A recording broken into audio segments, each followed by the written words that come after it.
자, 시편 31편 19절 다윗이 이렇게 노래했습니다. 시편 31편 19절 오 주를 경외하는 자들을 위하여 주께서 쌓아두신 주의 선하심. 자, 주님을 경외하는 영을 가지게 되면은 주님의 선하심을 저축하듯이 계속 주님께서 쌓아두신다 이 말입니다. 구체적으로 사람들의 아들들 앞에서 주를 신뢰하는 자들을 위하여, 주를 신뢰하는 자들이 누구냐? 믿음의 영을 가진 사람입니다. 사람들의 아들들 앞에서 믿음의 영을 가진 자를 위하여, 살아있는 믿음을 가진 자, 주께서 이루신 그 선하심이 어찌 그리 큰지요 라고 감탄사를 지금 내뱉고 있습니다. 이 감탄사는 어떤 감탄사입니까? 바로 주님께서 선하심을 쌓아두실 뿐만 아니라 경외의 영을 가지게 되면은 주님의 선하심이 쌓여가는 거죠. 믿음의 영을 가지게 되면 쌓여있는 선하심이 믿음의 사람의 생애 속에, 삶의 현장 속에 바로 역사가 나타난다.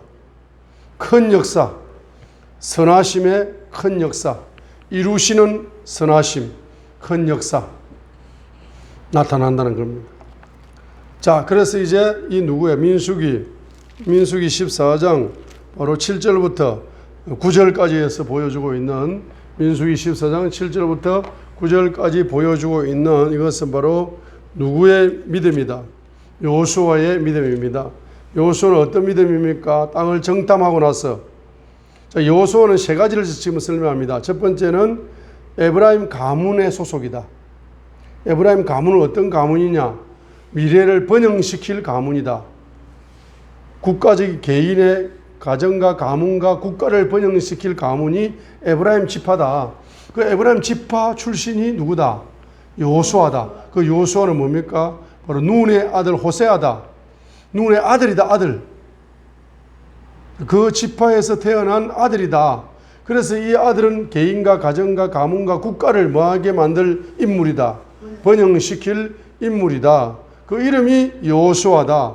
그런데 이 여호수아는 바로 영적으로 어떤 사람이냐? 주님을 경외하는 영을 가져서 시편 31편 19절을 통해서 주님의 선하심이 매일매일 주님을 경외할 때마다 주님의 선하심을 저축하고 있는 어마어마한 영적인 선하심의 부자다 이 말이에요.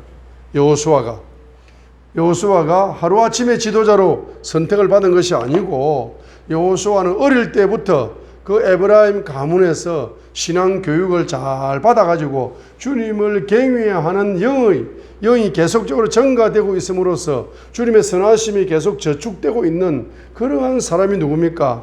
여호수아다 이 말입니다. 그리고 이제 그 여호수아는 경외의 영을 통해서 무슨 영이 발전하고 있다? 믿음의 영이 증가되고 있고 믿음의 영이 발전되고 있는 사람입니다. 그러다가 결정적인 순간에 바로 주님의 쌓아놓은 선하심이 그의 믿음을 통해서 바로 역사하는 선하심으로 나타난 겁니다. 그죠? 그래서 민수기 바로 13장 7절부터 9절까지 해서 여호수아의 7가지 믿음이죠. 첫 번째로는 7절에 탐지한 땅은 매우 좋은 땅이다. 두 번째 8절에 우리를 기뻐하시면은 그 땅으로 데리고 들어가실 것이다. 주실 것이다. 세 번째 그 땅은 젖과 꿀이 흐르는 땅이다. 네 번째 9절에 주를 대적하고 반역하지 말라. 다섯 번째 그 땅의 백성을 두려워하지 말라. 여섯 번째 그들은 우리의 밥이다. 일곱 번째 주님이 우리와 함께 계신다. 자, 그들을 두려워하지 말라. 7가지의 믿음의 영을 이제 가진 사람인데 바로 주님을 경외함으로 쌓아두신 선하심이 그 믿음의 영을 통해서 결정적인 순간에 바로 7가지 믿음으로 표출되는 겁니다. 자, 이렇게 표출되었기 때문에 주님은 여호수아를 새로운 지도자로 선택을 하시면서 그에게 주님의 선하심을 쌓아둔 선하심을 바로 여호수아의 사역의 현장 속에 풀어놓는 겁니다. 자, 그래서 주님의 선하심이 계시됩니다. 누구에게? 여호수아에게. 그래서 여호수아 1장 3절과 4절에서 바로 주님의 선하심이 뭡니까? 바로 가나안 경제, 여호와 이레, 미래 경제, 가나안 경제를, 이 경제, 미래 경제, 이 정복 경제를 여호와 이레 경제를 준비하시는 주님의 선하심을 여호수아에게 보여주는 겁니다. 10편 31편 19절에 있는 것처럼. 그 다음에 두 번째 여호수아 1장 5절에 있는 것처럼 모세와 함께 있는 것처럼 너와 함께 하겠다. 위드 함께 하겠다. 이게 바로 주님이 임재하시겠다. 주님과 동행하도록 임재하시겠다. 이 주님의 선하심을 직접적으로 보여주는 겁니다. 그 다음에 주님의 선하심을 보여주는 것이 1장 6절부터 7절까지 그리고 9절에 보게 되면은 용기를 주십니다. 용기를 주셔. 강하고 담대하라. 용맹한 자가 되어라. 용기를 잃지 마라. 하고 용기를 주시는 거. 이게 주님의 선하심이 나타나는 겁니다. 저와 여러분들의 마음속에, 저와 여러분들이 환경적으로 절망 속에 있을 때 용기를 주신다. 용기가 갑자기 올라와. 야, 이거 하나님의 선하심이 나에게 계시가 되는 순간입니다. 지금 모세의 업적은 지금 어마어마한 업적이지만 여호수아는 큰 업적도 없습니다. 예? 그래서 이제 큰 숙제를 안고 있어요. 가나안 땅을 정복해야 되는 큰 숙제를 안고 있습니다. 모세의 지도력과 비교해봐도 여호수아의 지도력은 비교할 수도 없을 정도로 모세의 지도력은 태산 같고 여호수아의 지도력은 티끌 같아요. 그죠? 모세는 모든 아름다운 열매를 수확하는 사역을 했지만 이제 여호수아는 사역이 지금 새로운 사역이 시작되는 첫걸음이 첫걸음. 이러한 첫걸음에서 말입니다. 마음에 낙심이 올 수도 있습니다.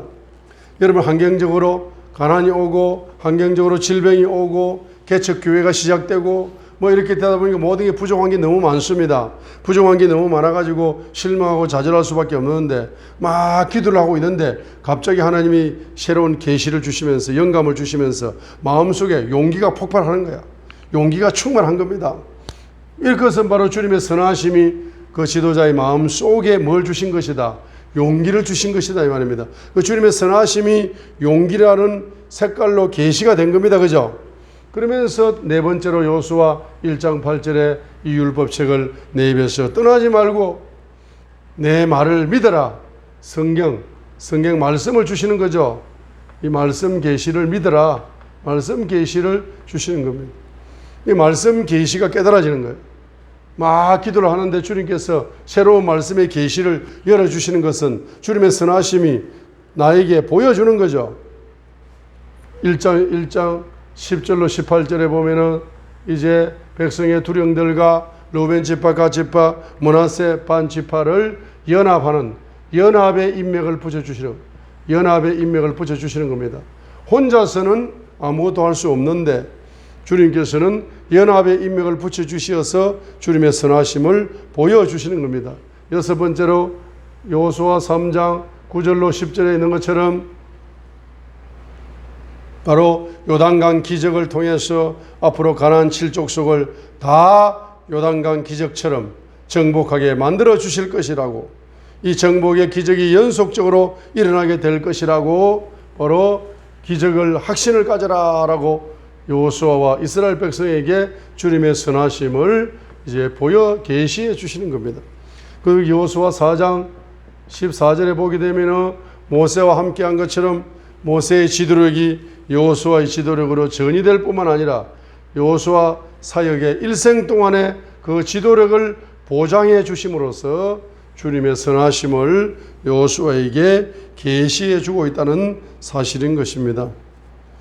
자, 여러분 10편 31편 19절을 적용하여서 다윗이 10편 31편 19절에 주님을 경외하는 영을 가진 자에게는 여호수아가 어릴 때부터 주님을 경외하는 영을 가짐으로써 점진적으로 뭡니까? 경외하면 할수록 주님의 선하심이 저축이 되는 거죠.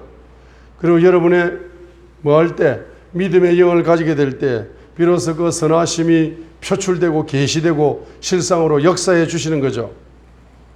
그래서 여호수아가 경외의 영을 가지고 믿음의 영을 가짐으로 말미암아서 바로 이와 같은 주님의 선하심이 여호수아의 정복의 사역을 시작할 때에 적용되고 나타났다는 사실을 믿음으로 소유하시기를 바랍니다.